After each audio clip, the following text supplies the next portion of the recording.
actually, so I'm going to start out with, and this is actively being worked, so I'm going to give you what I have, and obviously there's going to be a lot more to come. So yesterday at about a little after 6:30 p.m., a missing persons call came into Buffalo Police over on Sunnyside Place. We have two children, ages 10 and 8. We have Ayanna Hale, age 10, and Edward Hale, age 8, that the investigation revealed through a video canvas appears to have willingly got into a vehicle on lawn. They were reported missing, that was about 4 o'clock yesterday afternoon. They were reported missing 2.5 hours later. Through our investigation, we have additional video, and video of a vehicle will be sent to you very shortly, but we do have additional video of the same two children getting into what appears to be the same car on Benzinger at about 6:15 p.m. So about 2 hours and 15 minutes after they were seen getting into this car on lawn.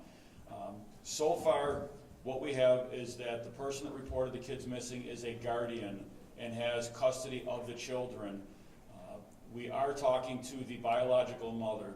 The biological mother lives on Benzinger. We have video of those children willingly getting into a car on Benzinger 2 hours and 15 minutes after they were seen getting into that original car on Sunnyside.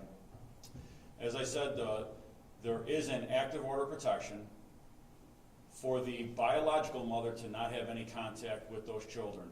So again, we have multiple detectives that have been working this case. We are attempting to identify this vehicle. We do not have a license plate as of yet, but it is a tan-colored, maybe gold Chevy Impala, somewhere in the 2009 to 2013 model years. There is no front license plate on that vehicle, but it appears through the still images that we have in the video that that license plate may be on the front windshield on the passenger side. We are actively working our license plate reader systems and our city cameras. That does take time, but we are actively working those to try to get that vehicle passing through an intersection that would then hit off of our license plate reader. So obviously, when we have a license plate reader, we'll find that car instantly or find out what that information is. We're working this the other way of a description of a vehicle using our technology, and that's why I talk so frequently about the importance of technology. These are the cases that make them even more important to have that technology. We're working all that up right now. We spoke with the biological mother this morning. She is with police. We are talking to her at this moment, so we are not searching for mom, but the children are with somebody else.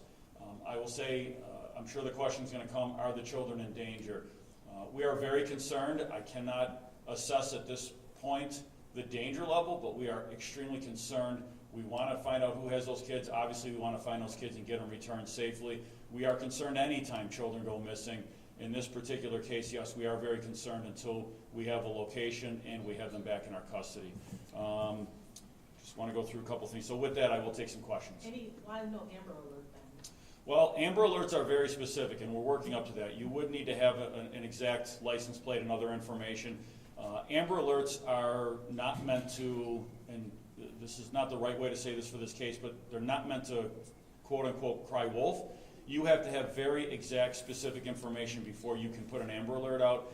We are working, and if we determine that we get to that stage and we have the information necessary to put out an Amber Alert, and we have to, again, fill all the boxes, the necessary information to do that, then we would do that at that point. We're still working on getting to that point.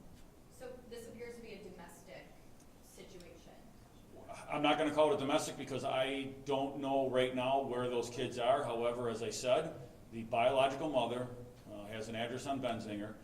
At 6:16 p.m. yesterday, we have video of the two kids and that same vehicle, appears to be that same vehicle that was on Sunnyside that they got into.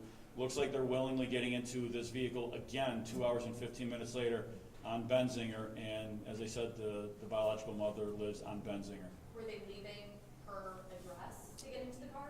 The video that we have show that they're in that area. I don't, at this point, I can't tell you that I have. We're still doing a lot of video canvas.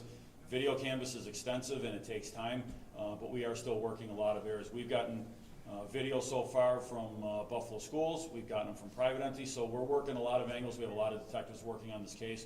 to locate those kids. We're in the process, and it may be happening now, getting some good still imagery of that vehicle out to you all in the media. It will go out on our social media as well. That's happening right now, so you might have it at your stations as we speak. Did the mom ever see the kid? That's part of our investigation, so I'm not going to get into the interviews that were conducted this morning and are being conducted right now, but we're looking into all of that. Anyone else? When we have more information, we will continue to put information out. We will continue to get that output. Just know that we are aggressively working this case, and our special victims unit, again, they handle a multitude of cases, and missing persons is one of those aspects that the special victims unit is charged with handling. But we have a number of detectives that are working this case.